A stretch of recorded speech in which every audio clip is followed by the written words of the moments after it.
Bom, pessoal, bom dia. Nós vamos falar sobre wires hoje, tá certo? Como modelar fios. Vocês vão ver que fios tem uma participação importante no delay de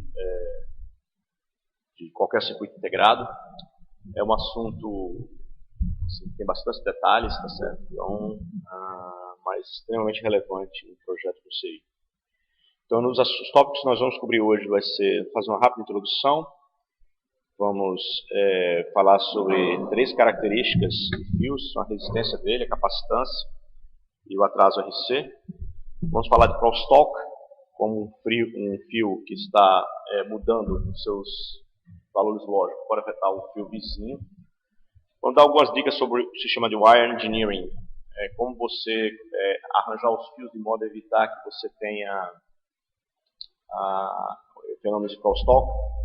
E dar uma rápida apresentação de sobre como modelar repeaters, ou seja, para fios muito longos, como você colocar, intercalar repetidores para bufferizar o teu sinal. Certo? Então, os circuitos integrados são, a maior parte deles, na realidade, são fios, né? Se você for observar direitinho, os transistores são pequenas coisas, tá certo? Debaixo de fios.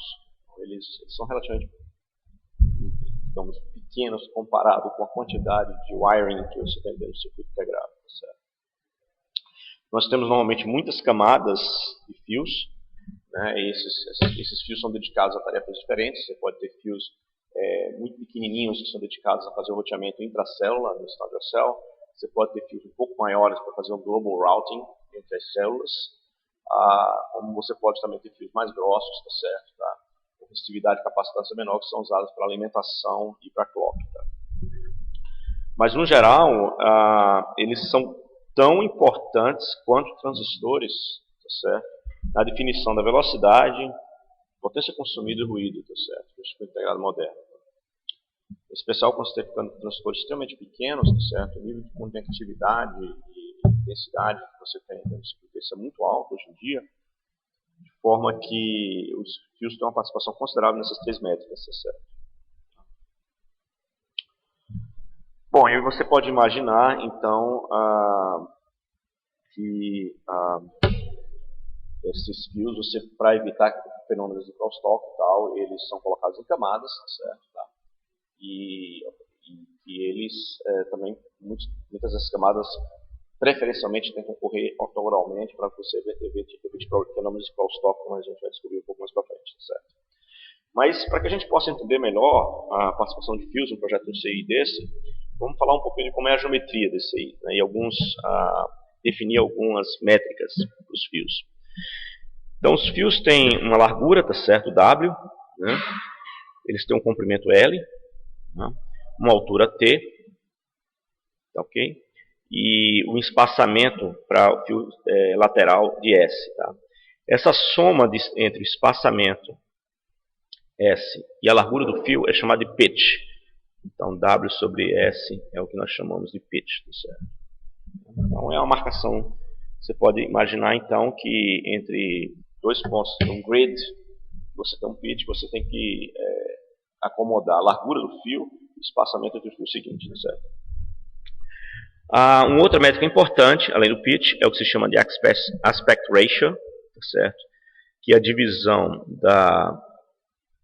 de T, né, da altura do fio, pela largura dele, ou seja, é a forma de aspecto com que você vê a seção reta do fio.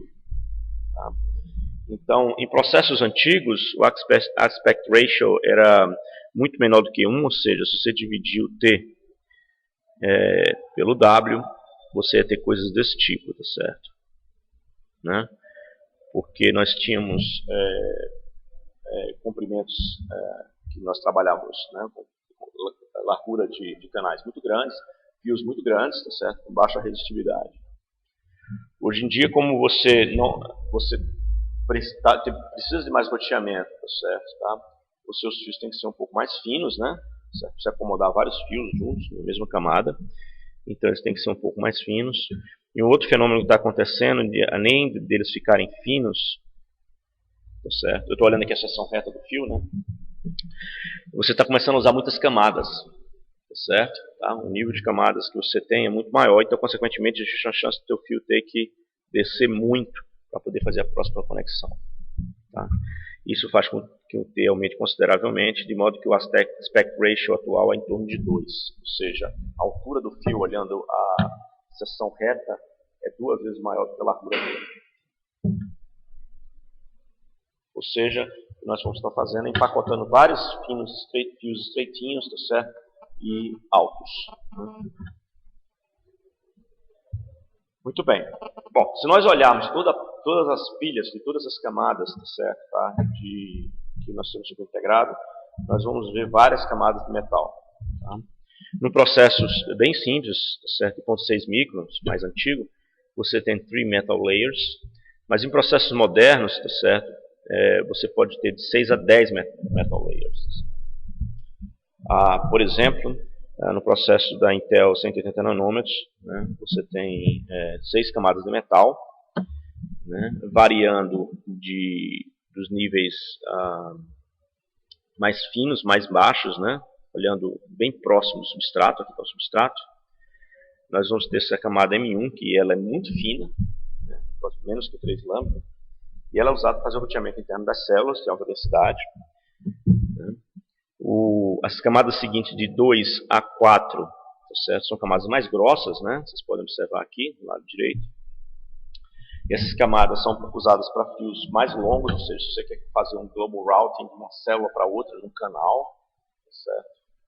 Tem uma fileira de células, estadocel, tem a outra linha de células, e você tem um canal entre elas, você quer conectar uma célula para outra, então você usaria esses fios um pouquinho mais grossos, de M2 e M4. Né? E o M5 e M6 seriam fios que são mais grossos, né? Vocês podem observar que a largura dele aqui vai ser maior, certo? E eles são usados para alimentação, para ground e para o clock, né? Porque você quer que tenha uma resistividade mais baixa, né? Muito bem. Bom, e uma vez agora que nós temos a noção da geometria dos fios e como eles estão distribuídos, a gente vai começar a estudar então as métricas, né, elétricas dos fios. Então, bom, a primeira delas seria obviamente a resistência, tá certo? Tá? Nós sabemos que a resistência de um fio é dado por ρ L sobre A, e o A que nós estamos falando é essa área daqui, né? Isso vai nos dar então ρ sobre T vezes L, e o A vai ser o TW, né? Isso. Então T vem aqui para fora e W aqui. Isso aqui é a área, né? Então, essa equação aqui, observem que nela, esse termo aqui é um termo constante, né? O ρ é a resistitividade, o T é a altura dele, certo? Tá? O L, o comprimento, e o W. A única coisa que você pode mexer aí é com L e o W. Muito bem. Então, convencionou-se definir, tá certo, tá? Um termo chamado R quadrado. Né? O R quadrado é uma característica do processo de fabricação, tá certo, tá? Que é chamado resistência de folha, né?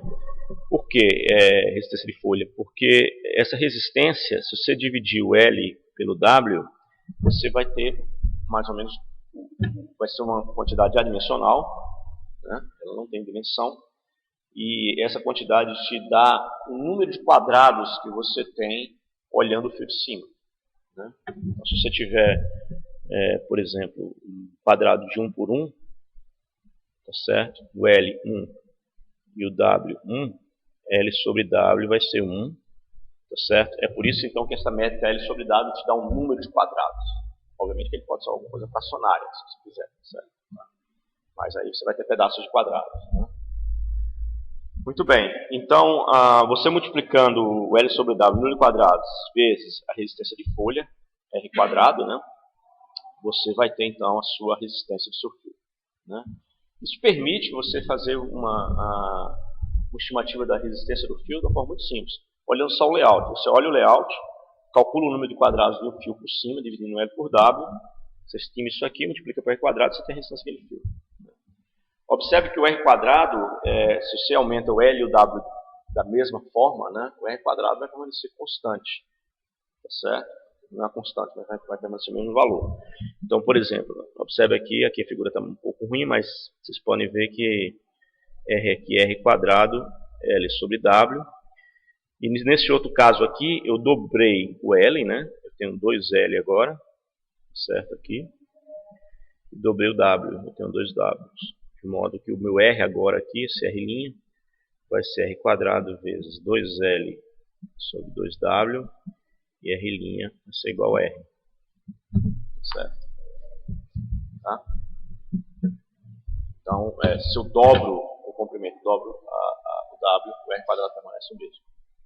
Certo? Ele agora vai atravessar uma área menor na seção reta, maior na seção reta, o que cairia a resistência, mas ele tem que atravessar um comprimento maior. Certo? Muito bem. E o que nós podemos falar sobre a resistividade desses fios, né? Certo? E o material que eles são feitos. Né? Então, até um processo de 180 nanômetros, no geral, a maior parte dos fios era de alumínio. Né?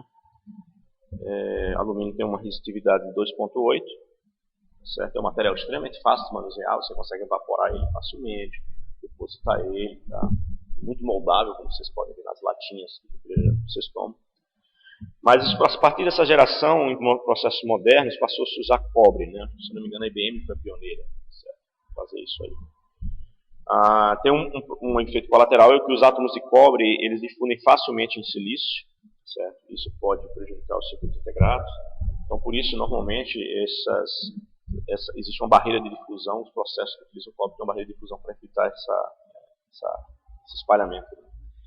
Outra vantagem do cobre é que ele tem uma resistividade, certo, de micro-ohms por centímetro bem menor, tá certo? Um pouquinho maior só que a metade do alumínio. Isso torna os fios, a resistência dos fios menor. Um outro aspecto também é que, bom, ele é mais barato do que prata, né? Prata tem uma resistividade muito baixa, mas ele é mais baixa do que o cobre, tá certo? Mas então mesmo assim vale a pena você migrar para prata, não valeria a pena porque a diferença de resistividade é muito pequena em relação ao preço.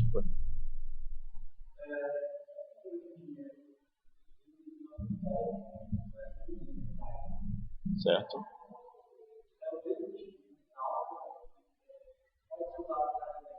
Não, normalmente um processo usa o mesmo tipo de metal.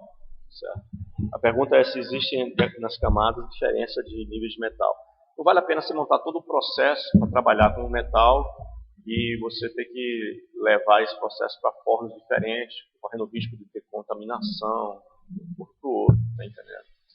Então é mais vantajoso você desenvolver um processo, fazer uma máquina que é muito cara, certo? Para você fazer metalização usando cobre e só trabalhar com ela, certo?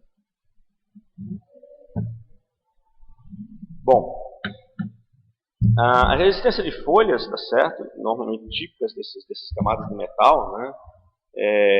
Estão mostradas aqui. A gente pode ver então que aquele nível mais baixo, certo? Faz a conexão intracélula, tá? Da ordem de 0,02 ohms por quadrado, certo? Nós vimos antes era a resistividade, né? Certo? A resistência por folha, né? E ela fica até 4 vezes maior no metal mais de alto nível, né? Onde você tem conexões de ground, VDD, e de clock. Por outro lado, só lembrando para vocês, uma coisa que a gente já falou lá um tempo atrás, certo? Tá?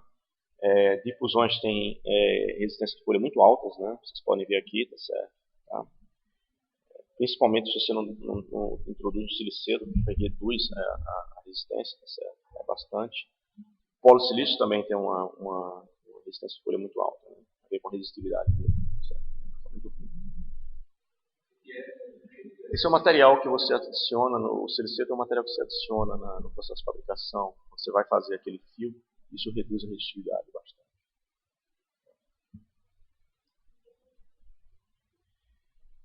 Bom, tá ok. E normalmente quando você vai conectar esses metais, tá certo? Tá? Você faz isso através de contatos que vão direto em cima de difusão, né?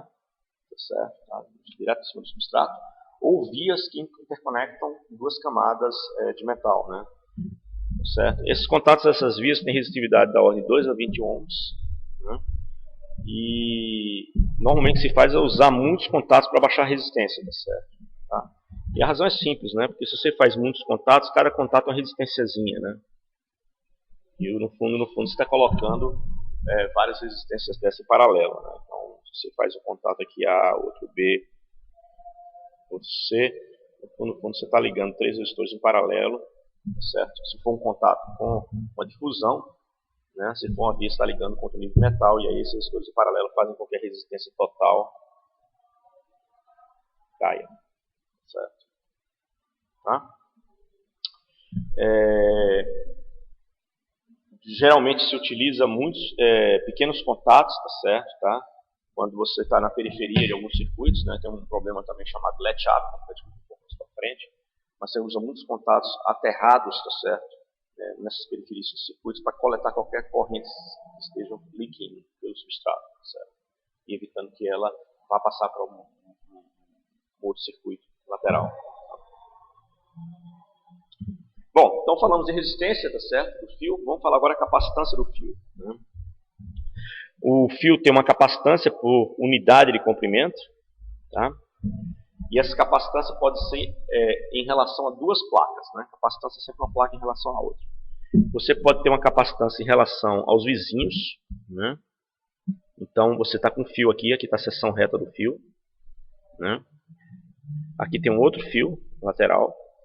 E você pode ter então a capacitância nessa mesma camada em relação a esse vizinho. Essa capacitância em relação ao vizinho é chamada de C adjacence. Você pode ter uma capacitância em relação ao vizinho da direita, capacitância em relação ao vizinho da esquerda.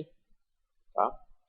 E você pode ter também a capacitância desse fio em relação às camadas inferiores e superiores. Então você pode ter uma capacitância em relação ao topo, ao metal que está correndo no topo, certo? Tá? E uma capacitância em relação ao bottom, ao metal que está correndo embaixo. Né? Então, imaginando, por exemplo, que você tem 3 layers, certo? Você pode ter capacitâncias laterais, os fios estão passando no lado, capacitância em relação à camada de cima, em relação à camada de baixo. A distância para a camada de cima nós estamos definindo H2, distância para a camada de baixo H1. Certo? E esse espaçamento entre os fios a gente já definiu S, né? Lembrando que o W mais S é o que nós chamamos de pitch. Bom, a gente pode aqui só lembrar vocês que você pode definir um negócio chamado de Miller Capacitance, efeito Miller, né? Já estudamos isso na aula anterior, de modo que você pode aglutinar essas capacitâncias total como sendo a soma de cada uma dessas capacitâncias, certo? C top, C bottom e 2 vezes C adjacente. Certo? Tá, então a gente já mostrou isso aí, né? O efeito Miller, vocês estão lembrados, né? Nós mostramos lá atrás, você pode aplicar exatamente o efeito Miller também aqui em relação às capacitâncias laterais e verticais do fio. Bom, no geral, tá certo? Os fios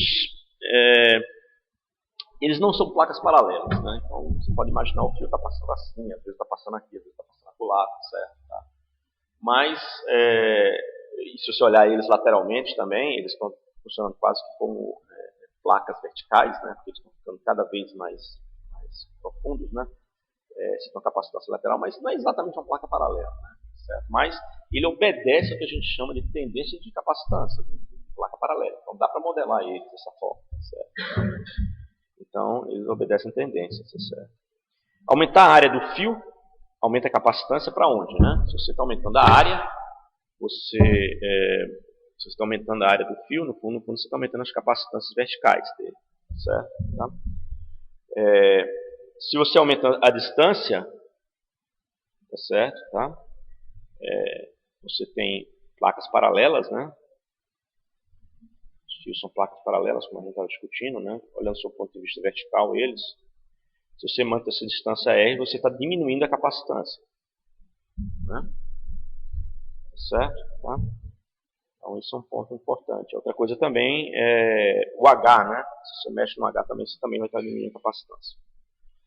Bom, a constante dielétrica não tem muito que a gente possa fazer, é uma característica da natureza, tá certo? A constante dielétrica no vácuo é 8,85, tá certo? Tá? E a gente tem a constante elétrica 3,9 para o dióxido de silício, tá certo, tá? E essa constante elétrica está caminhando para 3, tá certo? O K, né? À medida que a gente está usando air pockets. Então a gente está começando a ter isolamento por ar interno, tá certo? Nos circuitos integrados deles. Tem inclusive algumas flash memories que são, se eu não me engano, projetadas usando esse dielétrico baseado em ar. Bom, muito bem. Fios típicos, eles têm da ordem de uma capacitância de 0,2 femtofarads por micrômetro. Né? Então, se vocês compararem com 2 femtofarads, a capacitância de gate é bem menor. Né? Lembrados que a gente definiu lá atrás, a capacitância de gate é da ordem de 2 femtofarads por micrômetro. E como é que essa capacitância varia, tá certo? De acordo com a distância entre os fios, né? Então, vamos imaginar duas situações aqui, tá certo? Primeiro que o seu fio está isolado. Isolated, isso aqui está escrito isolated, tá certo? Deixa eu ampliar para vocês. E depois, você tem um M1, M2, M3, tá? E nós estamos estudando aqui, ó, essa linha aqui, observe, essa linhazinha daqui, ela te dá a capacitância como função do... Isso aqui é o pitch ou W? Difícil de ver isso aqui, né?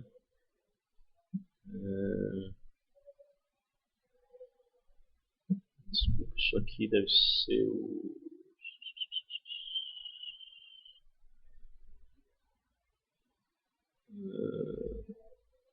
Bom, isso aqui deve ser o pitch, eu acho. Certo. Não, perdão, isso é o W, eu acho. Isso aqui é o W. É a largura do fio. Não dá para ver direito aqui. Bom, então você tem um fio isolado aqui, nessa situação. Aqui você tem um S, tá certo? Para um S da ordem de... Esse aqui é o triângulozinho, 640, tá certo? Micrômetros. E você aqui tem um S da ordem de infinito. Né? Então observe que à medida que você aumenta o S, né, você vai fazendo curvas dessas, a sua capacitância vai diminuindo. Né? Se você aumenta a distância entre os fios, a sua capacitância vai diminuindo. Mas para uma dada distância entre dois fios, né, tá certo? Né? Você tem, obviamente, a capacitância vai aumentando com o W. Né? Você vai aumentando o W, a capacitância vai aumentando. Certo? Né? Para um determinado S. E à medida que você vai fazendo os S, separação entre os fios no mesmo nível, tá certo? A capacitância vai diminuindo, porque é a curva parametrizada. Né? Ok? Agora, se você colocar esse seu fio agora entre uma camada de M1 e M3, aqui ele está isolado, tá certo? Você só tem fios M2, né, no mesmo nível. Nessa segunda situação, agora nós temos fios M2 entre M1 e M3. Se você colocar o M2 entre M1 e M3, você vai ver que a sua capacitância antes, que nós tínhamos para o triângulozinho, que era 640, ela vai ser bem maior, né? Então, para um S640, a capacitância é bem maior, porque agora você tem que somar a capacitância de top e bottom, certo? Tá? E elas vão computar a tua capacitância, vão entrar na conta da tua capacitância total, né? E observem também o seguinte, que essas capacitâncias acima e baixo, elas começam a ter um peso significativo, de modo que, mesmo que no mesmo nível você diminua o S, né? O S agora passe a ser infinito, ó, o que vai acontecer é que praticamente teve uma queda realmente, agora você tem um S infinito, teve uma queda da capacitância, tá certo? Mas as capacitâncias de cima e de baixo elas são substancialmente poderosas, tá certo? E mesmo que vocês afastem novamente os fios no nível M2, tá certo? Para elas continuarem dando uma contribuição substancial na sua capacitância total. Tá? Sim, está modelando a capacitância lateral. Também, porque se tem um S, né? fio está isolado em relação às outras camadas, mas ele tem vizinhos dele. Tanto é que esse S aqui de 640 é a distância entre esse fio e o próximo. Certo?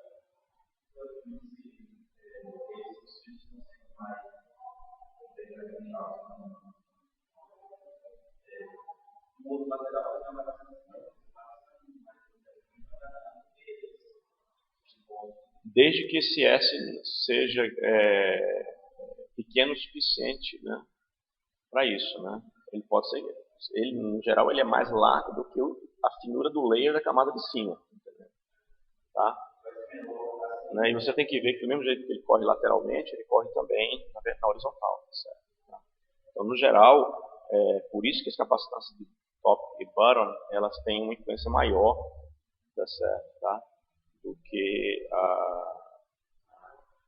os afastamentos laterais. Né? As finuras dos layers vão ser menores do que a proximidade dos fios.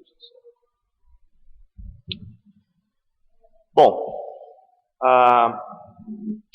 uma coisa que nós falamos somente de metal, mas retomando algo que nós discutimos lá atrás, tá certo? A capacitância de fusão é muito alta, né? Nós falamos de 2 femtofarads por micron, né? Certo? E ela é comparável à capacitância de gate, tá certo? Tá? De modo que ela tem uma resistência muito alta de fusões. Né? De modo que, assim sendo, é muito importante se evitar runners, tá certo? Né? Ou seja, tentar usar difusão para fazer conexão entre dois elementos. Você vai usar os metais com densidade mais baixa. Tá certo? Antigamente, quando você tinha poucos níveis de metais, e você precisava fazer conexões e você não conseguia fazer com 2, 3 camadas de metal, com 2 camadas de metal, por exemplo, você tinha que fazer algumas conexões usando difusão. Certo? Isso é uma restrição muito alta. A mesma coisa vale para o polo silício, né? O polo silício tem uma capacitância baixa, baixinha, mas ele tem uma resistência alta. Né? Runners é uma difusão que funciona como fio. Certo? O que é runners? Você tem uma difusão aqui N, você tem um metal conectado aqui, e um metal conectado do outro lado. Então, você tem, por exemplo, um fio que vem até aqui, isso são runners. E o fio continua aqui, ó. Você vai dizer, por que você fez isso? Por uma razão muito simples. Existe alguma coisa aqui no meio que eu não consigo passar. Existe um outro fio aqui no meio. Então, existe um fio vermelho, quero conectar o ponto A ao ponto B. Existe um fio vermelho aqui, eu não consigo passar ele desse fio porque não tem mais metal, não tem mais nível de metal. Então eu tenho que fazer, eu mergulho numa difusão e saio do outro lado e conecto no outro metal.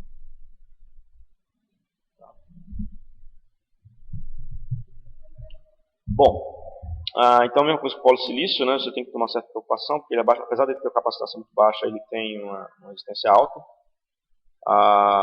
Você deve essencialmente usar ele para transistores, tá certo?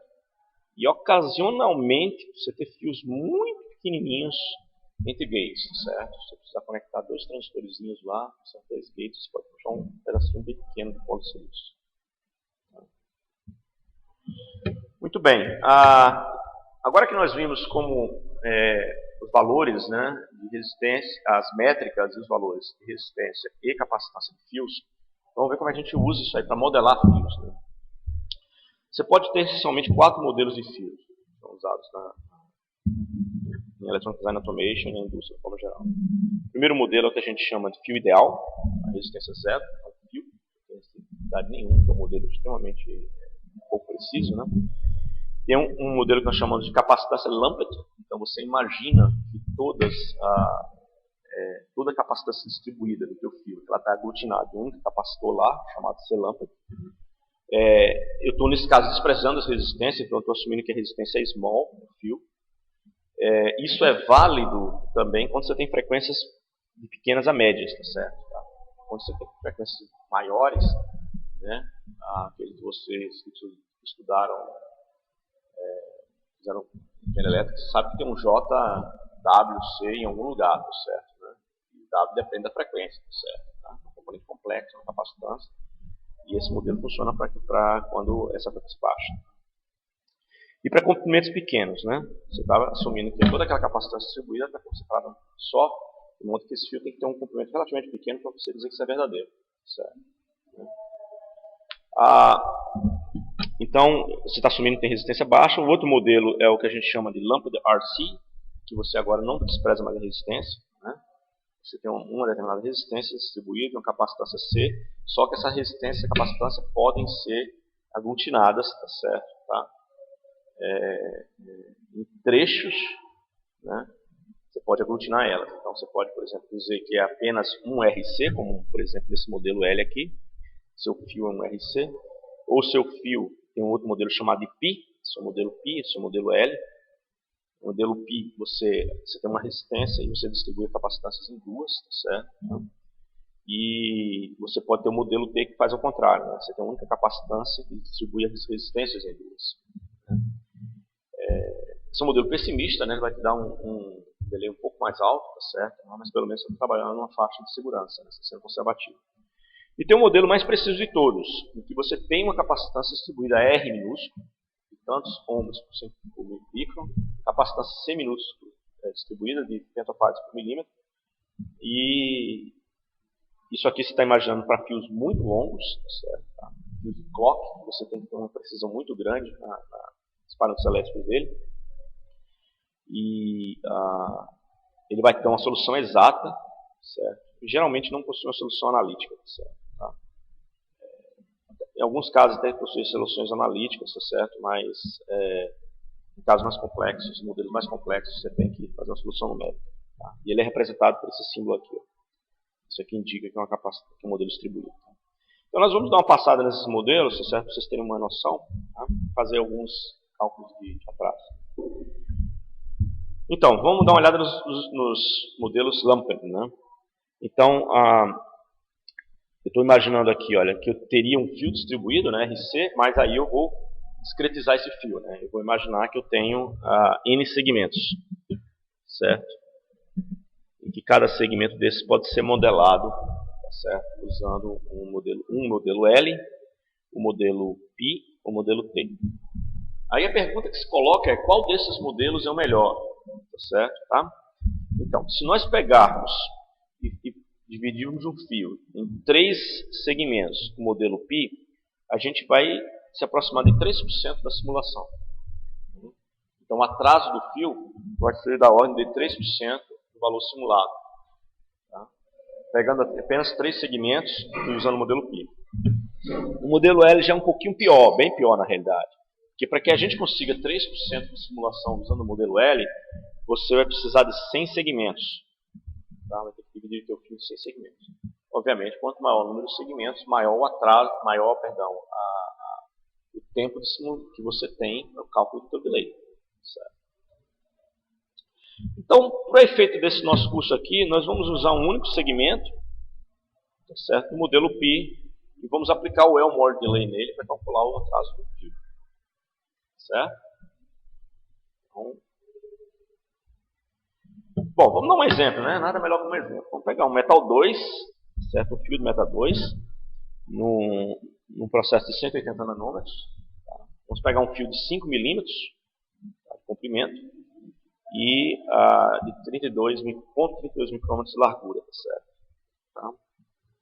Então, o que nós vamos fazer é calcular, estimar um modelo de 3 segmentos do tipo Pi. Nós vimos que isso aí, na média, dá uma precisão em relação à simulação de 3%. Então, vamos fazer isso aí agora. Né? Então, nós temos o L nosso é de 5 milímetros. Né? Então, 5 milímetros. Isso corresponde a 5.000 microns. Nós estamos falando de um W, ou seja, o nosso fio aqui tem 5 milímetros. E um W de 0,32 microns, né? Tá certo? Temos que calcular a resistência e capacitância do nosso fio. A resistência quadrado vai ser o que? L sobre W. Perdão, a resistência quadrado é 0,05 ohms por quadrado, tá certo? Né? Para o processo de fabricação nós estamos lidando. E a capacitância por comprimento é 0,2 femtofarads por micrômetro, isso é dado. A resistência, então, vai ser a resistência quadrado vezes L sobre W. Né? Isso vai nos dar 781 ohms. E a capacitância vai ser 0,2 femtofarads por micro vezes 5.000 microns. Isso vai nos dar 1 picofarad. Assumindo que nós temos então 3 estágios, tá certo? Tá? Em modelo Pi, nós vamos então vamos dividir esse 681 ohms por 3, tá certo? Tá? Para que a gente não fique com a conta quebrada, a gente aproximou isso aqui para 260 ohms, certo? E as nossas capacitâncias também a gente vai precisar dividi-las por 3, e o resultado disso aqui nós vamos dividir por 2, né? Porque a gente está trabalhando com o modelo Pi, então vai dar 167 femtofarads em cada lado do modelo Pi, e eu tenho N igual a 3, né? 3 segmentos. Tá? Muito bem. Então, continuando a nossa conta, esse aqui é o resultado final, certo? Tá? Daquela conta que nós fizemos anteriormente. Então, é só você acompanhar lá a conta que você vai chegar aqui. E agora, o que nós queremos, nós obtivemos então o modelo, certo? Tá? Aquele fio, né? Isso aqui é o modelo do fio, né? Não tem nenhum componente aqui. E agora nós vamos ligar dois inversores aqui, ó. Tá certo? E medir o atraso, tá certo? Desses 2 inversores no fio, né? Porque isso aqui é o teu fio, esse trecho aqui. Certo? Então, o que nós queremos agora é estimar o delay de um inversor 10 vezes aqui na entrada do fio, e ele vai alimentar o inversor 2 vezes, tá certo? No final do fio, que está a 5 milímetros de distância. É um fio longo esse, tá? Okay? Só lembrando que, para efeito de modelagem do transistor, a resistência de gates é da ordem de 2,5 das portas kilo-ohms vezes micrômetro, né? Então, aquela resistência que é a resistência do transistor fechado, tá certo? É isso aí. 2,5 kΩ por micrômetro de largura lá. O nosso inversor unitário, nós estamos trabalhando com o inversor 0,36 de largura NMOS e 0,72 de micrômetros PMOS. Né? E aí o que nós queremos é justamente isso. Quem é o tempo de atraso de propagação desse circuito todo, ponta a ponta. Tá? Bom, vamos lá. Isso aqui meio que coloca junto tudo que vocês viram até agora, né? Certo? Assumindo, ao invés de usar aquele modelo Pi, para não ficar muito longo, tá certo? Tá? A gente resolveu assumir uma N igual a 1, tá? Só para simplificar. Tá? Podia ter pego aquele fio com aquele modelo Pi, mas aí a gente resolveu pegar o modelo N igual a 1. Né? Então, só relembrando, o fio está daqui para cá, né? Esse é o fio. 681 e aquela capacitância de 1 picofarad eu estou dividindo em 2, de 500 femtofarads. Tá? Bom, então, o que nós precisamos fazer agora é calcular, então, o R's e os C's dos 2 inversores nas pontas, né? Lembrando que na ponta da entrada de cá, nós temos um inversor 10 vezes o primitivo e na ponta de lá 2 vezes o primitivo. Certo? Tá? Tá ok? Bom, vamos lá então. Nós temos então uma capacitância C minúsculo de 2 femtofarads por micrômetro, uma capacitância R minúsculo 2,5 kΩ por micrômetro. Note que isso aqui tem a ver com o transistor, não é com o fio já está modelado. Tá certo? Tá? O nosso WN por inversor unitário, tá? É 4 lambdas, é 0,36, tá certo? E o nosso WP é 8 lambdas, é 0,72 micrômetros. Certo? Então a resistência de canal, né, RN do inversor vai ser 2,5 do NMOS, né, kilo-ohms vezes micron, dividido por 0,36, porque isso é uma resistência por largura, tá certo, do dreno, no caso, tá certo? Isso vai te dar uma resistência de canal de 6,9 kΩ, né? A capacitância de gate, tá certo? Isso aqui também é tudo transistor que a gente está fazendo, vai ser o quê? A capacitância de gate do unitário, né, vai ser 0,36 mais 0,72, que é a capacitância que eu estou vendo no unitário. Lembre-se que essa é a capacitância que eu estou vendo aqui, ó, do unitário. Então é 0,36 mais 0,72 vezes 2 femtofarads por micrômetro de largura. Tá certo? Tá? Dado gate. Isso vai te dar 2 femtofarads. Tá? Tá legal? Bom, então, só lembrando alguns detalhes, né? Isso aqui é do primitivo, do unitário, tá certo? Isso é um unit inverter, certo? Nós estamos falando aqui na entrada de uma porta 10 vezes mais larga. Então, consequentemente, a resistência dessa porta vai ser 10 vezes menor. Se você pegar 6,9 kΩ e dividir por 10, você vai dar 690 ohms. Tá? E aqui nós estamos falando de uma capacitância que é vista, né? Lembre-se que esse aterrado aqui é depois que o NMOS fechar, né? Isso aqui é o NMOS, estão lembrados, né? Certo?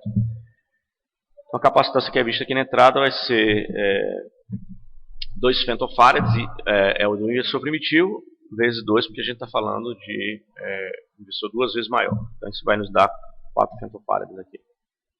Bom, fazendo isso, então, e usando o Elmore Delay, né, nós vamos ter resistência 690 vezes 500, mais resistência 690 mais 781, vezes, isso aqui está errado, é 1 vezes, a soma dessas duas capacitâncias, né?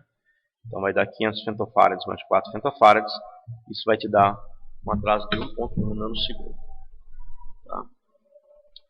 Então, observe um detalhe aí interessante, certo? Tá? Nós aqui atrás calculamos, né? Deixa eu ver se a gente calculou em algum lugar aqui. Acho que ainda não, né?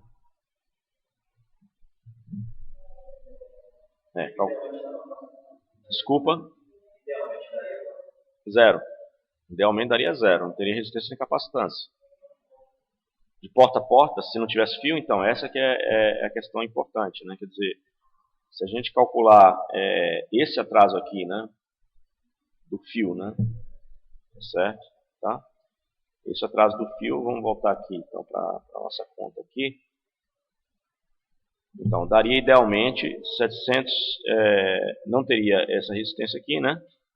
Não teria essa resistência aqui, de modo que daria 780 vezes, vamos considerar um RC bem aproximado, 781 ohms vezes 1 femtofarad, não é isso? Certo? Então, você teria 781, vamos arredondar para 780, vezes 1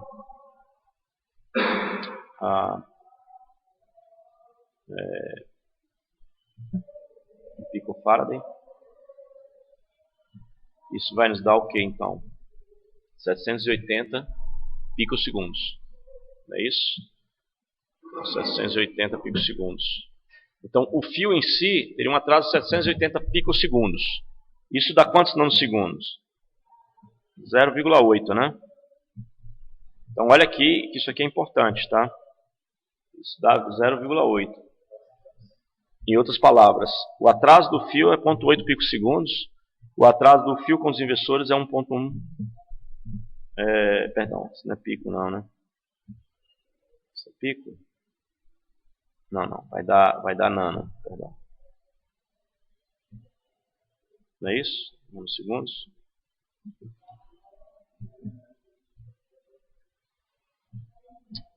A gente está dividindo aqui. 680 nanosegundos. Não. É pico mesmo? Então, pico segundos que vai dar, 0,8 aproximadamente, né? 0,8 picosegundos. Certo. Não. Desculpa, um pouco cansado. Vamos apagar isso aqui para não complicar. Então agora vamos às questões muito importantes aqui, ó. Presta atenção aqui, ó. O atraso só do fio é 0,8 nanosegundos. O atraso do fio com 2 inversores é 1,1 nanosegundos. Ou seja, 80% desse circuitinho, o atraso dele está no fio. Tá? Então, fios tem um papel muito importante aí no projeto de circuitos integrados modernos, tá certo? Tá? Então,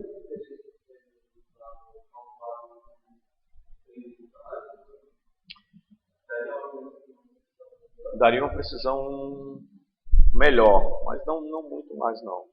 Tá certo? Tá? Você usando o pi já dá uma boa precisão boa. 5%,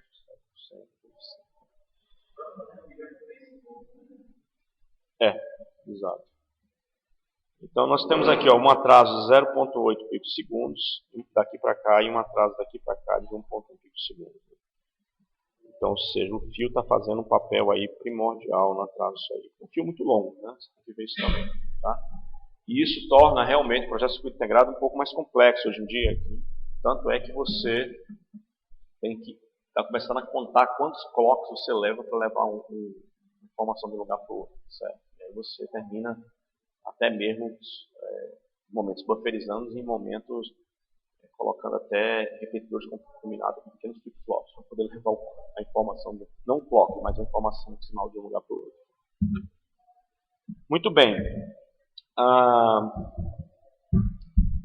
Agora nós vamos assumir que em vez de ter vários p-models, nós vamos ter um único p-model, tá certo? Na realidade, imaginar que todos esses RC estão juntos num lugar só, certo? Isso significa essencialmente resolver o Elmore delay para um n grande, entendendo para infinito, de p-stages, tá certo? Tá? Então o atraso aqui pode ser calculado tal de n, né? Que é aquela coisa tradicional que nós já vimos, né? Capacitância vezes o R até o vértice, tá certo? Tá? Então R1C1, depois nós temos R1 mais R2C2, tá? Assim por diante. Então isso vai dar R1C1, R1 mais R2C2, até que você tenha aqui Cn multiplicado por todas as resistências que se encontram no caminho, tá certo? Tá? Só lembrando que essa resistência de cada estágio vai ser o R minúsculo, que é a resistência por unidade de comprimento, vezes o L, né? Nós estamos pegando o R minúsculo dividido por N, né? Certo? Perdão, pegando o R maiúsculo, a resistência total dividido pelo número de estágios. Tá certo? Tá?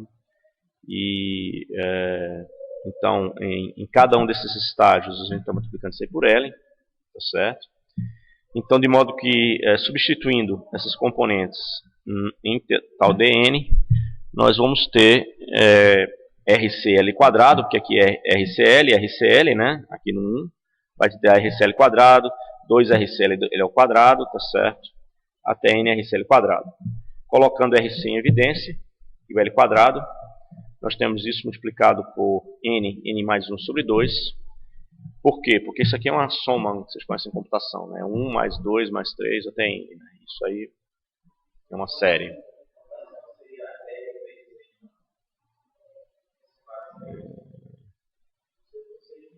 Perdão, tem razão. Aqui está falando. Aqui?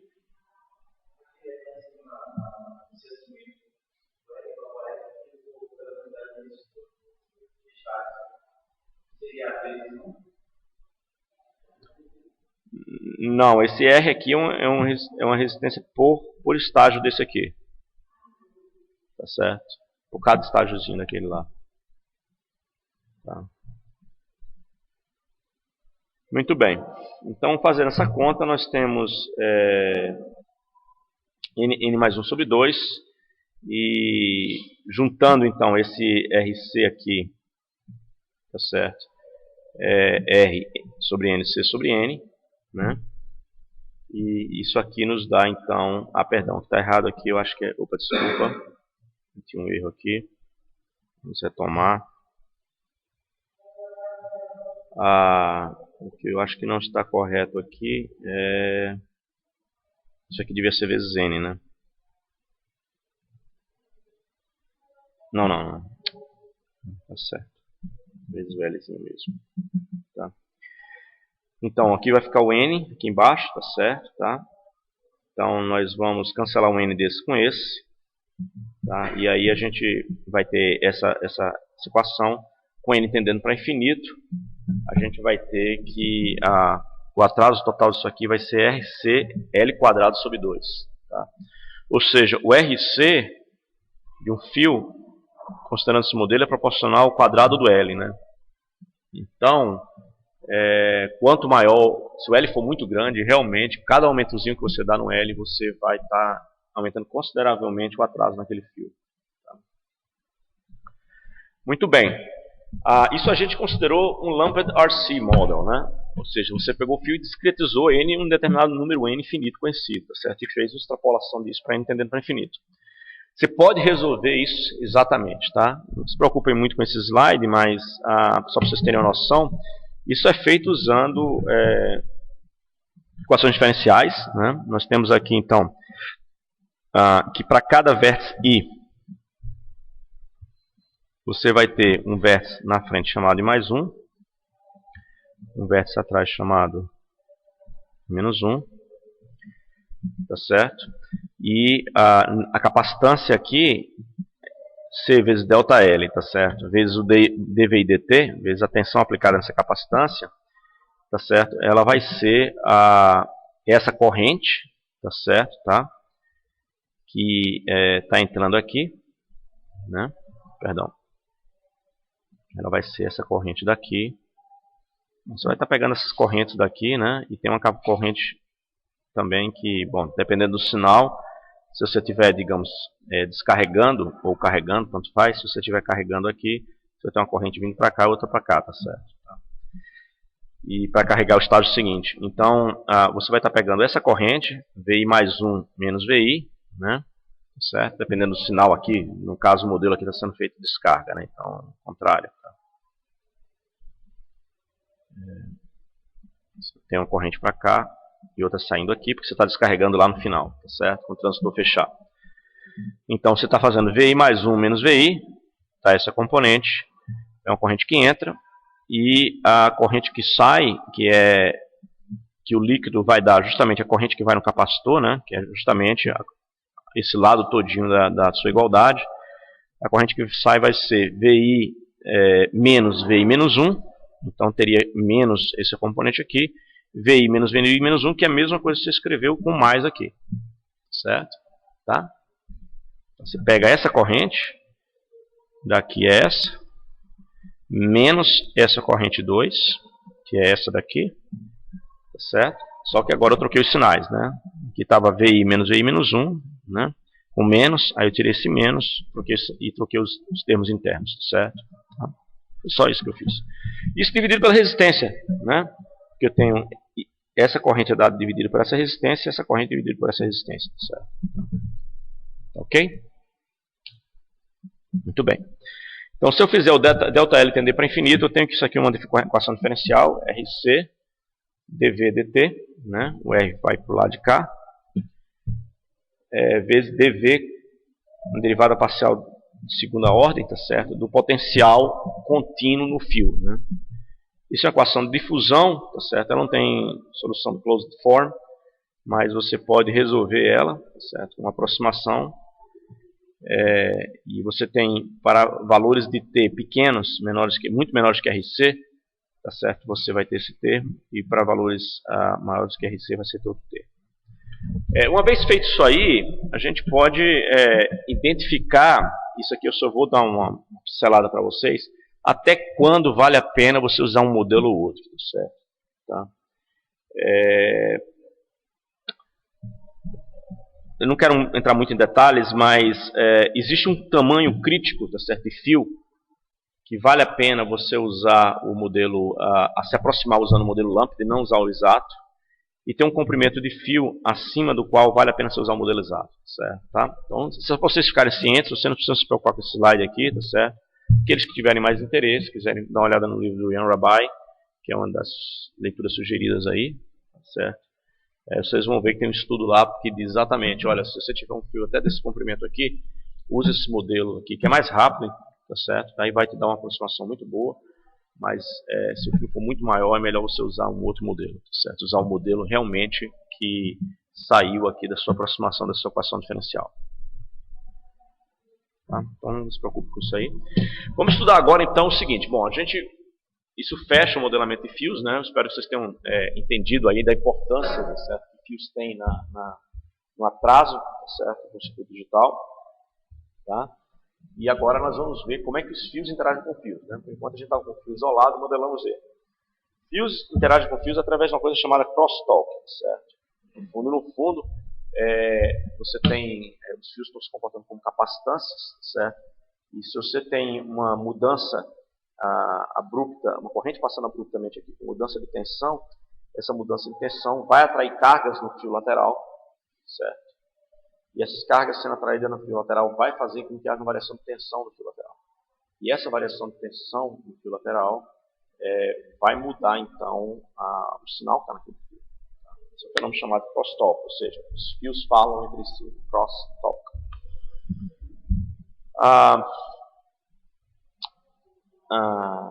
Se um fio tem uma capacitância alta para o seu vizinho, certo? Tá?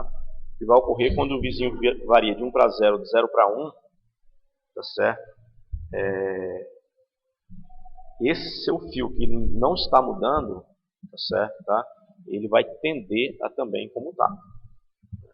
Muito simples, né? Você tem uma tensão sendo aplicada no fio numa placa, tem outra placa do capacitor do lado de cá, essa mudança de tensão vai fazer com que carga seja atraída para essa placa do fio. Tá certo? E isso aí vai fazer a tensão mudar aqui também. Tá? E o impacto dessa mudança está relacionado com a capacitância, né? Sabe? Com epsilon constante com as placas. Né? Então, o que pode resultar do crosstalk? Tá certo? Ruído, né? Em fios que não estão se mexendo. Então, por exemplo, imagine que você tem um fio paradinho aqui, tá certo? Tem um outro que está mexendo numa frequência de 1 GHz, tá certo? Tá? E vai acontecer que esse fio que está parado aqui vai começar a sentir flutuações no sinal dele, parado mesmo, não são os estados dele, tá certo? Tá? E a outra coisa que nós vamos ver também, tá certo? Tá? É que essa capacitância aumenta o delay, tá certo? Nos fios que estão comutando, certo? Fios que estão mudando, certo? Mudando o valor deles, vocês têm uma capacitância lateral ali, essa capacitância lateral, justamente pelo efeito de acoplamento, né? Ele vai mudar o delay desse fio que está alterando. Certo? São duas coisas, uma mudança de delay, que está comutando, a switching, e tem a questão do ruído. A questão do ruído afeta o quê? A margem de ruído. Se o ruído for muito alto, a porta, certo? O fio está sendo agredido, pode mudar o valor dela lá para frente. Então, para que a gente possa estudar isso aí, novamente, o efeito Miller é importante, né? Isso aqui é só uma revisão de tudo que a gente viu, né? Se você tem duas capacitâncias que estão ligadas no mesmo fio, essas capacitâncias estão em potenciais, tá certo? Diferentes, isso aí você pode rebater essa outra capacitância e colocar ela em paralelo a essa, tá certo? Em relação ao ground, tá? Então vai ter um efeito de as duas capacitâncias se somarem e ter uma capacitância efetiva, tá certo? Tá? Que é a soma das duas. Então, o que vai acontecer quando você tem dois fios, né? Você tem dois fios, certo? A e B, ok? Estes fios, eles vão ter uma capacitância para o ground.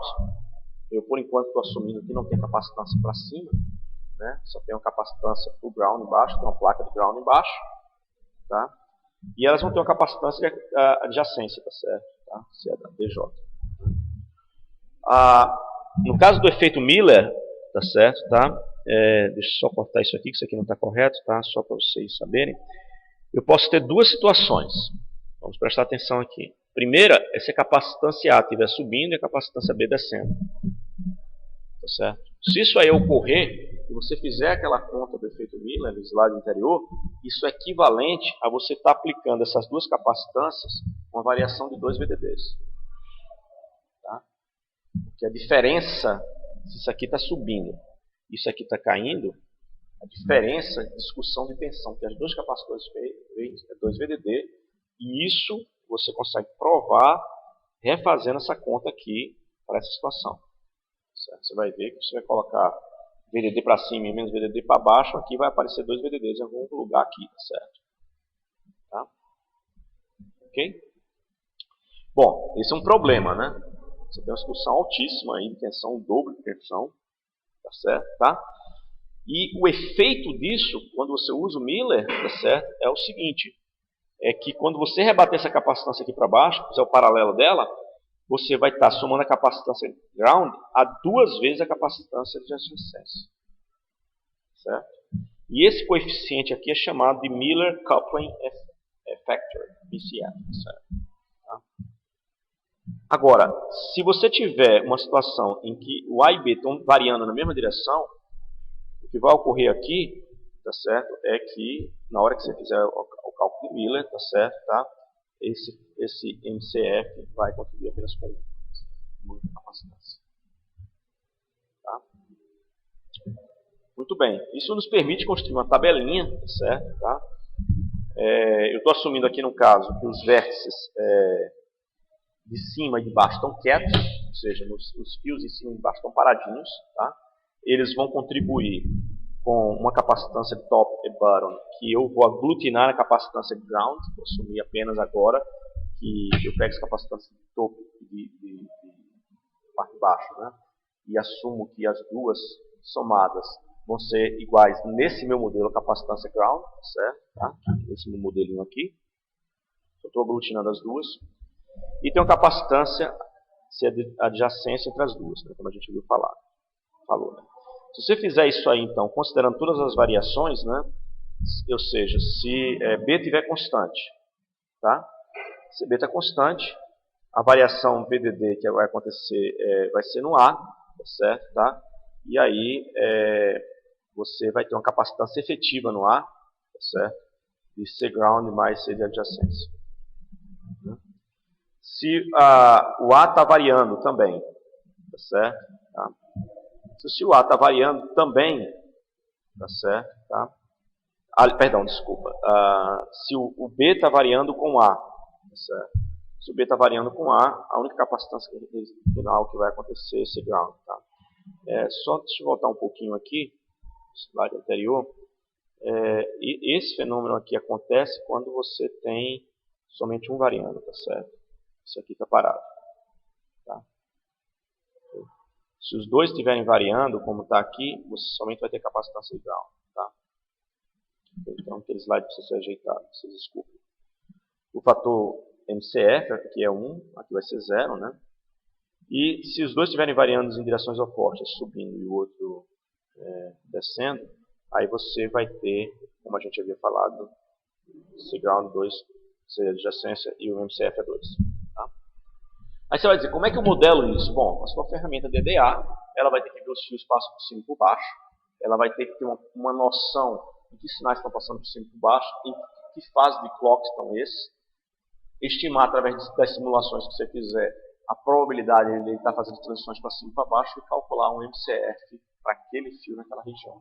Certo? Então é uma baita de heurística. Muito bem. Então vamos dar um exemplo de crosstalk, né? Então vamos imaginar aqui que nós temos dois fios de 1 milímetro, cada um sendo alimentado por um transistor com RN. Eu já calculei o RN de 1 kΩ, né? Quanto transistor resistência de N ou de P, né, que é a mesma, né? A gente está fazendo transistores, tem tempo de subida e descida dos mesmos. A capacitância, então, para o ground, tá certo? Tá? Eu estou assumindo que é 1.1 femtofarads por micrômetro, de modo que a capacitância dos dois fios, né? Então, dois fios vão ser assim, olhando eles em seção reta, né? CA, B. E eu vou ter aqui capacitância para o ground. E capacitância de adjacência aqui. Esse daqui vai ser ADJ. Então a capacitância para o ground vai ser 0.1 femtofarads por micro vezes 1000. Tá certo? Tá? O tamanho do fio, 1000 micrômetros, dá 0.1 picofarads. E aqui 0.1 picofarads também na capacitância de adjacência. Tá certo? Tá? Assumir as duas têm o mesmo valor. Bom, se os dois fios estão oscilando para cima ou os dois para baixo, você só vai ter como capacitância efetiva capacitância de ground, né, que é 0.1 picofarads. E o tempo de atraso de propagação seria RN-CF, o RN é 1 kΩ, vai ser 100 picosegundos. Tá? Agora, se o A está subindo, transitando para cima, e o B está transitando para baixo, a gente vai ter o fator de acoplamento de Miller, né, de 2, né? E a capacitância efetiva vai ser capacitância de ground mais 2 vezes a capacitância de adjacência. E aí eu vou ter RN vezes a capacitância efetiva, vai ser 300 picosegundos. Certo? Tá? Em outras palavras, se as transições forem contrárias, certo? Você tem um delay nesse fio 3 vezes maior, tá certo? Do que se as transições forem no mesmo sentido. Tá? Então é melhor a sua ferramenta DDA, quando vai fazer o roteamento, saber primeiro estimar, tá certo? As transições nesses fios, ou rotear fios que ele sabe garantidamente que um vai estar quieto e o outro transicionando, por exemplo. Né? Certo. Naquele momento. Bom, pois não. Isso. Sucederia 2 vezes. Né? Ou seja, se um dos fios estiver parado, aí B seriam 2 vezes o fator de acoplamento de milha. Bom, vamos falar agora de ruído, né? O que nós vimos é que o acoplamento causa as transições dos sinais que estão mudando aquele fio atraso, certo? Vai ter um efeito no atraso do fio, certo? Tá? Mas, por outro lado, ele também vai causar ruído, ou seja, vai aumentar o valor da tensão no fio lateral. Causar ruído é aumentar o valor da tensão no fio lateral, certo? E o atraso é devido ao fato de que você tem aquelas duas capacitâncias correndo em paralelo, certo? Então, vamos falar de ruído agora. Crosstalk. Então, a gente mencionou que o crosstalk causa ruído, tá certo? Tá? Em fios que não estão se mexendo, tá certo? A gente vai ver que isso é um problema, tá certo? Tá? Ou seja, a situação que nós estamos discutindo aqui é um fio se mexendo, causando um ruído de tensão no fio do lado. Tá? Então, nós temos aqui 2 fios. Eu estou assumindo um fio A e um fio B. Tá? E eu estou modelando esse ruído da seguinte forma. Né? Você tem uma capacitância de adjacência aqui entre o fio A e o fio B. Você tem esse fio AB está quieto, está quiet. Então ele que vai receber uma tensão induzida pelo fio A. Tem uma capacitância de ground para o fio B. De modo que eu vou ter uma transição no fio A que está se mexendo, certo? E essa transição vai resultar numa variação de tensão no fio B. O fio A que está se mexendo, eu estou chamando ele de aggressor. Então esse cara daqui é o agressor. Ele que está se mexendo, tá certo? E o fio B que está quiet, eu vou chamar ele da vítima. Certo? Muito bem. Essa variação de tensão nesse fio é facilmente modelável, tá certo? Essa variação de tensão ela vai ser o divisor capacitivo, tá certo? Da variação de tensão no agressor. Tá? Nós vamos ter então a gente calcula então a fração dessa capacitância, tá certo? Tá? E lembrando que divisor capacitivo é diferente do divisor resistivo, né? Divisor resistivo, a componente que você quer fica em cima, tá certo? Tá? Capacitivo não, né? Estão lembrados disso? Tá certo? Então a variação de tensão aqui vai ser então essa fração da capacitância do adjunto sobre da adjacente sobre a capacitância total vezes a tensão do agressor, tá certo? Tá? Então a gente sabe então quanto vai aumentar essa tensão, tá certo? Tá? Só que aqui eu estou assumindo, vamos voltar aqui, eu estou assumindo uma característica importante. Eu estou assumindo que o B, a vítima, está floating. Então esse cara está floating. Não tem nada aqui, ó. É um fio só. Em terceiro estado, por exemplo. É um fio de barramento. O terceiro estado está sendo agredido. Certo? Vai haver uma subida da tensãozinha aqui, por exemplo. Se ele estiver em 1, se estiver em 0, vai dar uma subidinha na tensão. E só um detalhe. O que vai acontecer com essa subida nessa tensão? Ela vai cair, vai diminuir. O fio está flutuando. Vamos supor que esse cara subiu de 0 para 1. Aqui estava em 0. Essa tensão aqui vai o quê? Ela vai subir e vai estabilizar. Ou seja, essa subida de tensão no agressor vai induzir uma subida de tensão no fio que está flutuando do lado lá. E aí o que vai acontecer é que você vai carregar aquela capacitância do fio da vítima. Certo? Tá? Porque não tem ninguém lutando contra isso. Porque esse fio está floating. Obviamente que essa carga vai cair, como esse fio está flutuando, por questão de leaking, tá certo? De vazamento, ela vai sair pelas resistências parasitas, ela vai ser escoada, tá? Mas ela vai subir por uma tensão, tá certo? Tá? E ficar lá nessa tensão, se não houver esse escoamento. Agora, vamos assumir agora uma outra situação, tá certo? Que a minha vítima, tá certo? Ela está sendo driven por alguém, ou seja, tem uma porta lógica aqui. Ela não está flutuando, tá certo? A pior situação, tá certo, em que isso acontece é quando a vítima está na região linear, tá certo? Tá? Porque você não tem uma fonte de corrente, né? Se ela estiver saturada, você tem uma fonte de corrente fixa lá, tá certo? Para lutar. Aqui não, você está com uma vítima na região linear, essa é a pior situação possível. E o agressor em saturação, tá certo? Com a fonte de corrente fixa, tá certo? Tá? E fazendo esse modelinho que nós fizemos anteriormente, tá certo? Tá? O delay, o tal de A aqui, tá certo? Tá? Ele, que agora a gente vai analisar através dele, vai ser a resistência de A, tá certo? Tá? Estou imaginando agora que tem eu não tinha falado da porta lógica antes, agora estou falando, que é essa capacitância para ground mais resistência de adjacência. O tal de V vai ser capacitância do ground de V mais capacitância de adjacência. A gente pode fazer isso aí usando o more delay, né? Nós temos RA vezes CGNDA, RA vezes C adjacência, tá certo? Estou assumindo que esse cara aqui, usando TVNAN Norton, tá certo? Tá? Aqueles de vocês que se lembram disso. Estou só modelando esse delay aqui. E o tal de V vai ser RV, tá certo? CGNDV. E usando novamente TVNAN Norton, esse cara vai ser aterrado para lá, certo? Tá? E eu vou ter C de adjacência, né? Então eu uso aqui o teorema de Norton, né? Se não me engano, para fazer isso. Tá?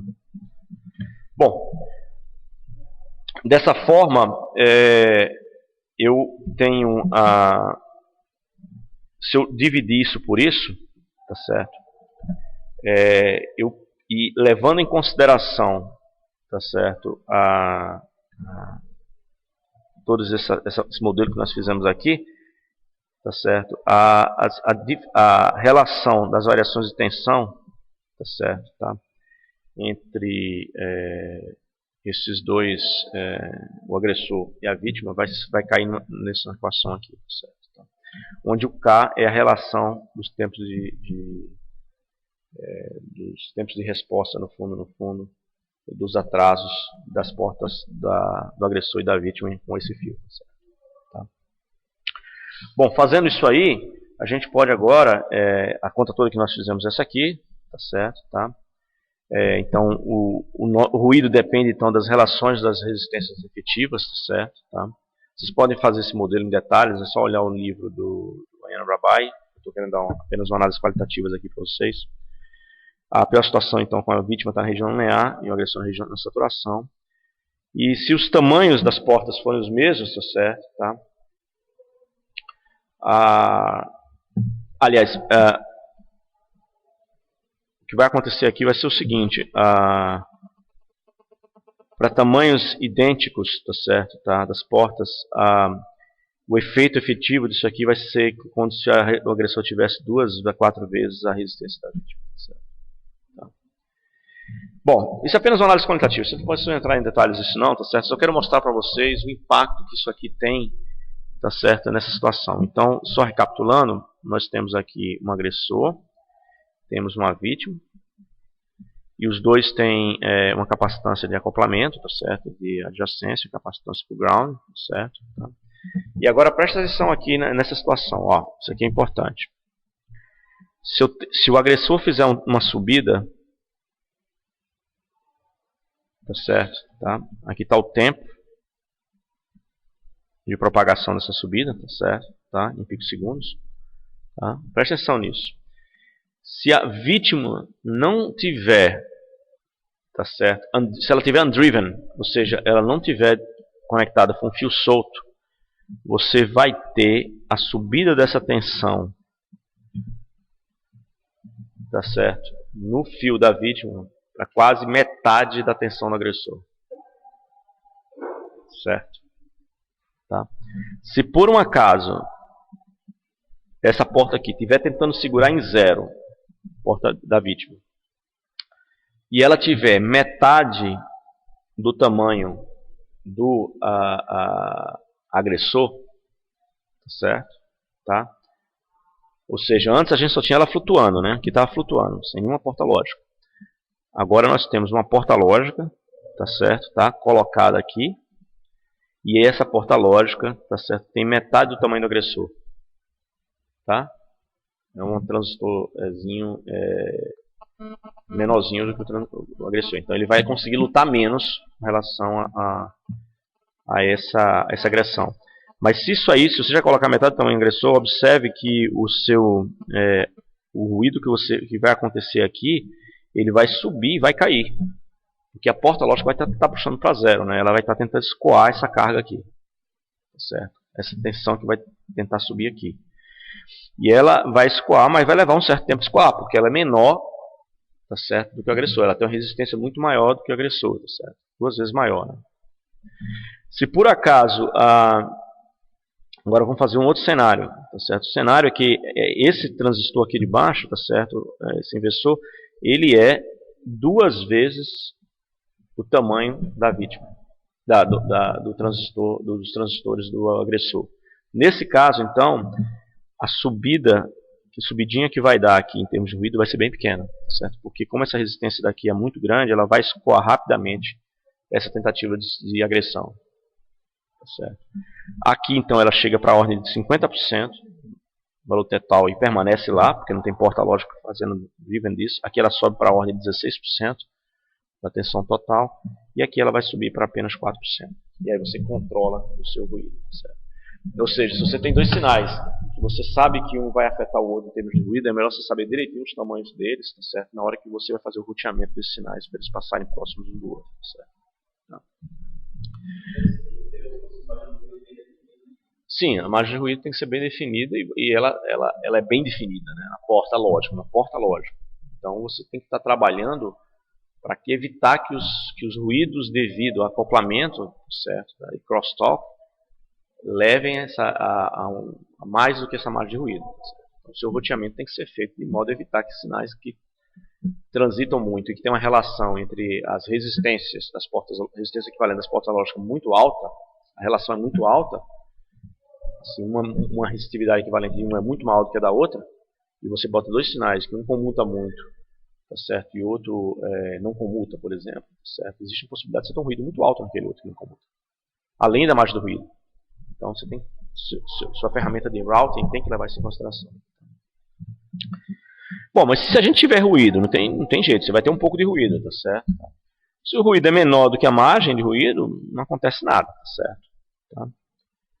E eventualmente, tá certo? Tá? Mesmo que aconteça algo que passe a margem de ruído, isso vai gerar o quê? Um glitch, né? Você vai ter um glitchzinho, você vai ter uma subida temporária do sinal ali, mas desde que isso aqui esteja entre as bordas do clock, esse sinal eventualmente vai se estabilizar, tá certo? Tá? Então, o sinal eventually settle para a saída correta, tá certo? Mas o glitch pode causar delay extra, tá certo? Tá? Você também vai ter extra power, certo? Consumo de potência por causa de transições falsas no seu circuito. Certo? Outro problema é que se você estiver usando lógica dinâmica, ele nunca vai se recuperar de glitch, né? Ele vai descarregar aquele vértice, tá certo? Na porta dinâmica e babau. Você perdeu o valor que está armazenado lá. Memórias, né, que são elementos lógicos de armazenamento, e outros circuitos sensíveis, tá certo? Que dependem de estado. Se você tiver um glitch, você pode ter uma resposta errada do seu circuito. Tá? Você tem que saber controlar isso. Bom, então o que nós vimos, em resumo, é que crosstalk é uma questão muito importante, tá certo? Na hora que você vai fazer o roteamento do seu circuito, tá? Então, quando existe toda uma área, tá certo, que pessoas que trabalham com ferramentas de DDA, chamado wire engineering, que é você distribuir os fios, certo, de modo que você atinja seus objetivos de delay, área e potência, tá certo? Tá? Os graus de liberdade que você tem, tá, são os seguintes: você tem que controlar as distâncias entre as portas, as larguras, aliás, dos fios, o espaçamento entre eles, né? e também onde você vai colocar os fios em que layer. Tá? Então, por exemplo, imagine que você tem nessa situação aqui. Aqui tem uma relação do pitch, ou seja, o W mais L, né? W mais S. Você tem um fio, tem um outro fio aqui, e você tem um W mais S que é o pitch, certo? Né? E aqui eu estou aumentando o pitch, né? Estou gradualmente aumentando o pitch. E o que está acontecendo é o quê? Que a capacitância acoplamento está diminuindo, né? Porque eu estou aumentando e estou afastando. E eu também, aqui tem a capacitância acoplamento e aqui está o delay. Eu aumentando o pitch, também eu diminuo o delay, certo? Mas observe uma coisa interessante, olha, que se você tiver um espaçamento, aqui está um espaçamento de 640, você vai ter uma capacitância de acoplamento menor do que um espaçamento de 320, certo? Mas olha que como a coisa aqui muda de figura. Se você tiver olha, a capacitância, o espaçamento de 320 está aqui, ó, certo? Deixa eu colocar o de 640 de outra cor. O espaçamento de 640 está aqui, né? Eles cruzam um pouquinho mais para frente, tá? Desculpa. Então observe que para pitches muito pequenos, ó, para pitches muito pequenos, se você considerar o mesmo pitch, a capacitância, uma distância menor, tá certo? Vai te dar uma distância S menor de 320, vai te dar um atraso menor. Aí você vai dizer, poxa, isso é um contrassenso, né? Aqui, olha, para uma distância de 320, eu tive um acoplamento, isso aqui é capacitância, tá? Um acoplamento menor, uma capacitância menor, equivalente. Mas aqui está me dando um delay menor, tá certo? De 320. Por quê? Porque você tem que trabalhar com o mesmo pitch. Para o mesmo pitch, tá certo? Tá? Às vezes, vale a pena você aumentar o W, diminuindo o S, tá certo? Você vai ter um delay menor, porque o W é maior, ou seja, tem uma resistência bem menor. E isso aí é muito mais vantajoso do que tentar diminuir a capacitância de acoplamento aumentando o S, tá certo? Tá? Então isso é um trade-off, tá certo? Ou seja, afastar, o pitch tem que ser o mesmo, você não pode violar o pitch, certo? Afastar mais os fios, às vezes é negócio, você diminui a capacidade de acoplamento. Mas em determinadas situações, para pitches muito pequenos, é melhor você enlarguecer o fio, mesmo que a distância para o próximo fio S seja menor. Porque o R vai ser menor e ele vai compensar muito mais a distância pequena agora que você tem em relação ao outro fio. Então tem pessoas que só estudam isso, tem wire engineers dentro de companhia só para estudar isso, certo? Uma outra alternativa é o seguinte, você colocar grounds e VDDs entre os fios, certo? Tá? Então você tem grounds, intercalar grounds e VDDs, que são sinais que não mudam, tá certo? Entre fios que mudam muito, tá certo? Tá? Se você tem, por exemplo, então você pode colocar um ground, chegar a colocar um ground VDD entre dois sinais, A0 e A1. Ou você pode colocar ground, A0, ground, A1, para bloquear eles, tá certo? Ou VDD, passar os VDDs e os grounds entre eles, tá certo? Tá? Outra alternativa é o seguinte, se você sabe que os barramentos A e B, eles mudam em clocks diferentes, por exemplo, esse aqui está no domínio clock F1, esse aqui no domínio clock F2, então o que você faz? Você coloca A0, B0, porque você sabe que A e B nunca vão mudar juntos. A1 e B1, porque você sabe que eles nunca vão mudar juntos. Isso faz com que você afaste o A0 e A1 que estão no mesmo domínio clock, que teriam a possibilidade de mudar juntos. Né? Então a tua ferramenta de roteamento ela tem que levar tudo isso em consideração. Tá? Bom, o último tópico da aula de hoje que nós vamos discutir é sobre repetidores, né?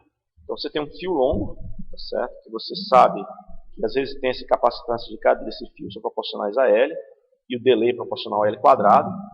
E isso é inaceitável para fios muito longos, tá certo? Não pode fazer isso, porque senão o caminho crítico do circuito se torna aquele fio que o clock poderia ser de 500 MHz passa a ser 250 por causa de um fio longo. Então o que você tem que fazer é adicionar repetidores, tá certo? Tá?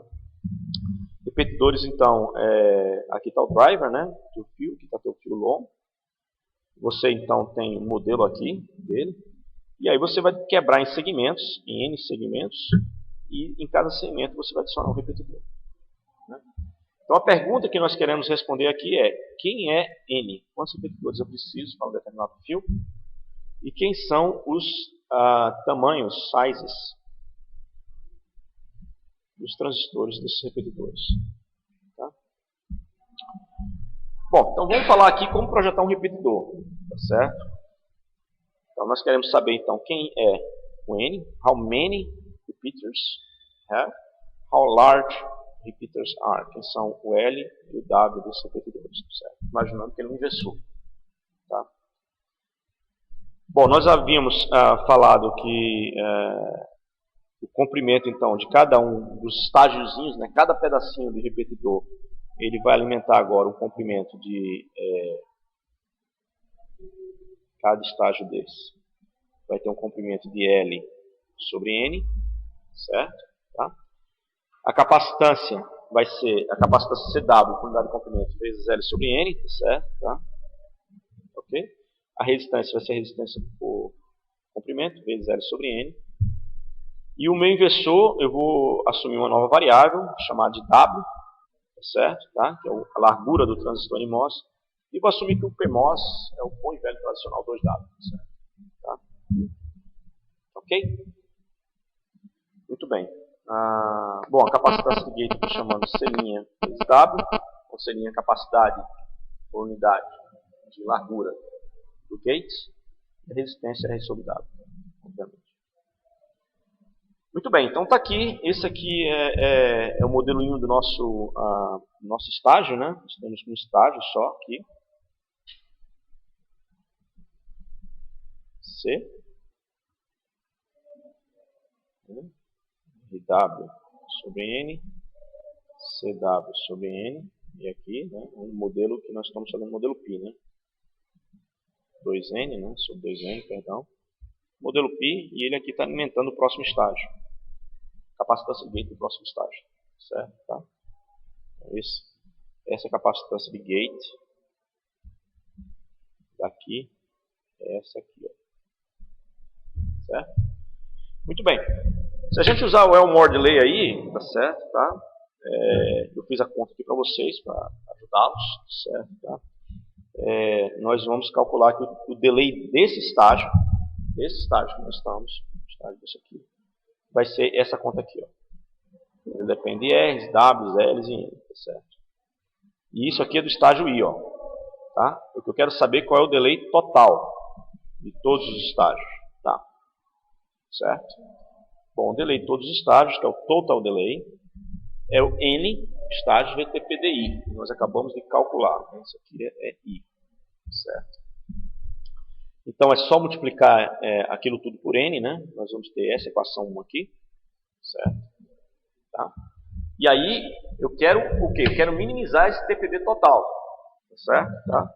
Para minimizar o TPD total, eu tenho que minimizar duas coisas. Que são as coisas que eu consigo controlar aí? Quem é que eu consigo controlar? É o número de estágios e eu consigo controlar a largura W. Certo? Ok? Então, eu diferencio esse delay total em relação ao número de estágios em relação a W igual a zero. Tá? Essa derivada disso em relação a zero. Oi.